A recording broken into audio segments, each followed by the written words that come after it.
contextos. La voz de los protagonistas.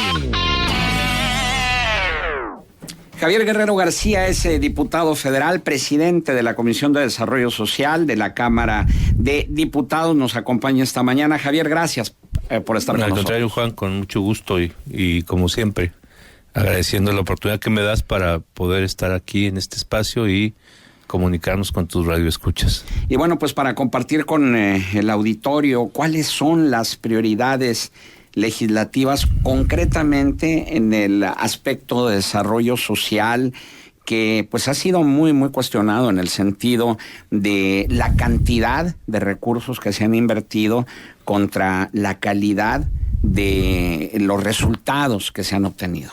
Bueno, mira, yo te diría que obviamente el tema de pobreza extrema sigue siendo una prioridad. En general, la política social no se reduce al combate a la pobreza extrema.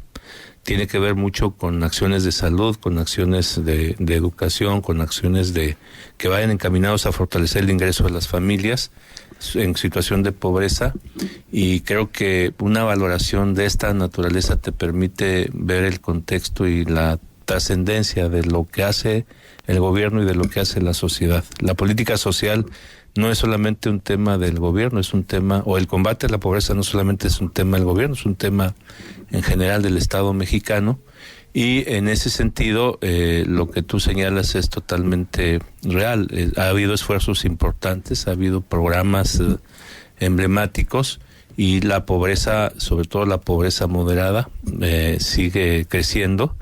Y en el caso de la pobreza extrema ha habido resultados positivos, no los que se necesitan ni los que se esperan, pero ha habido resultados positivos.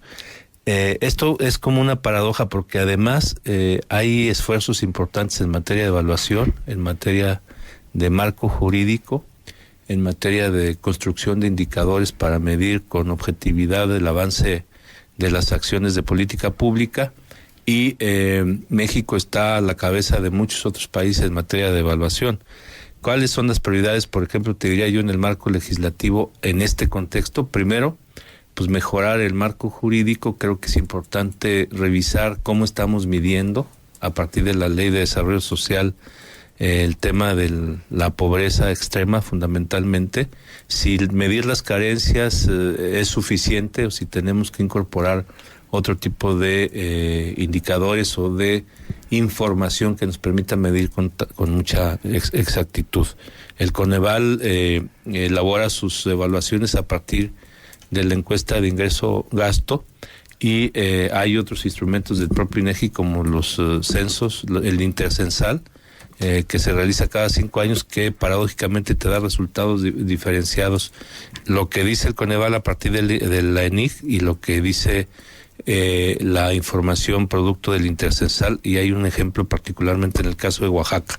Esto, es decir, en el caso de Oaxaca, la ENIC dice creció la pobreza extrema y el intercensal dice disminuyó, ¿no? Entonces, esto lo que te plantea es la necesidad de discutir sobre la mesa si estamos midiendo bien y si la calidad de información que tenemos para medir es la adecuada.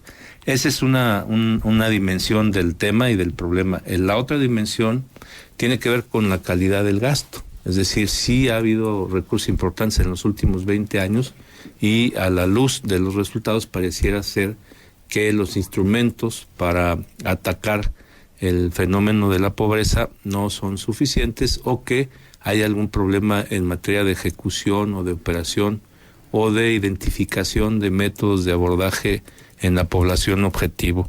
Ahí sería la clave, ¿no, Javier? Porque a lo largo de las últimas décadas, vamos a hablar desde Luis Echeverría hasta la fecha, con los diversos programas sociales que se han venido implementando, en el sentido etimológico de la palabra, de implementar, de improvisar, porque no han sido programas que realmente hayan combatido la pobreza en toda su extensión, y hemos visto cómo a lo largo de todas estas décadas, con el crecimiento demográfico, también ha venido un crecimiento del número de pobres y de miserables. Entonces, quiere decir que se está haciendo lo mismo esperando resultados diferentes que no se han logrado. Tú fuiste subsecretario de Desarrollo Social desde el Poder Ejecutivo. Ahora, como presidente de la Comisión de Desarrollo Social del Poder Legislativo, ¿qué hacer para cambiar ese paradigma? Es decir, de no seguir haciendo lo mismo para seguir teniendo los mismos resultados. Bueno, el tema de cómo se está midiendo es un tema importante porque es parte del diagnóstico. Yo te diría que ha habido programas importantes, emblemáticos, que han tenido resultados positivos. Sin embargo, si la política social no la vinculas al tema de la política económica, es muy difícil que tú puedas estructuralmente superar condiciones de rezago. Hay en las mediciones, en las últimas mediciones, hay avances importantes en combate a las carencias, pero si tú no resuelves el problema del ingreso, vas a seguir teniendo condiciones de rezago mayores, ¿no? Entonces, esta es un poco la primera pregunta. ¿Qué hacer desde el Poder Legislativo? A nosotros nos toca no solamente perfeccionar marco jurídico, y ahí hay una reflexión de fondo que yo quisiera plantear y que creo que compartimos. Es decir, de nada sirve que hagamos buenas leyes si en la práctica esas leyes no se ven reflejadas en resultados. Entonces creo que ese es un tema importante. Pero la tarea de la comisión es fortalecer, revisar, perfeccionar el marco jurídico, pero hay otra tarea que es importante, que tiene que ver con la evaluación de la política pública. El Poder Legislativo tiene la facultad en sus comisiones de evaluación de los programas y de los instrumentos de gobierno, facultad que se ha hecho en muy pocas veces o no se ha hecho, y creo que esa facultad del Poder Legislativo tiene que ser recuperada para beneficio de la calidad de los instrumentos de política pública. Y el otro tema pues tiene que ver con la fiscalización, y ahí el tema de las sanciones es un tema importante, ¿no? Entonces, desde el Poder Legislativo creo que esas serían las tareas más importantes, ¿no? ¿Y cuál sería la propuesta? Es decir, ¿cuál sería la iniciativa de ley que pudiera lograr esta transversalidad de funciones, de lo que es desarrollo social, de lo que es economía, de lo que es el trabajo? Porque de nada sirve un piso firme si no hay un empleo firme. De nada sirve de mejorar las condiciones de una comunidad indígena si las condiciones laborales siguen siendo las mismas, siguen siendo precarias. Es decir, como que debería ser una visión holográfica de todo ello, ¿no? No es solamente el hecho de combatir la pobreza, sino cómo impedir que la pobreza llegue, cómo hablar de buenos empleos, cómo hablar de una serie de factores que tienen que ver con salud, educación, y verlo como un todo, no nada más como algo aislado. Yo creo que ese es el tema, es un tema de integralidad. La política pública, para efectos de su diseño, de su evaluación, pues es una política pública fragmentada o dividida en función de estos sectores, pero creo que el tema es de integralidad.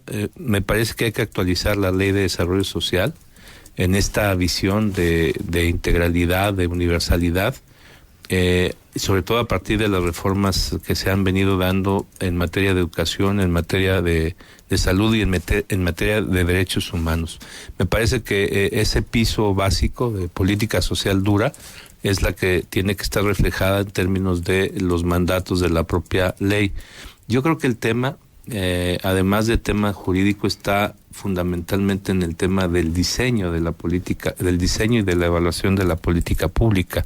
Y en esa perspectiva, me parece que la facultad de evaluación del Poder Legislativo es fundamental. Es decir, los programas están diseñados para articular procesos económicos y sociales, pero en la práctica no lo vemos, y en ese sentido creo que hay una ausencia, no solamente en la visión, sino en la concepción de la política pública, que tiene que ver con la participación de las comunidades en el diseño, en la evaluación y eventualmente en la fiscalización de las acciones de la autoridad.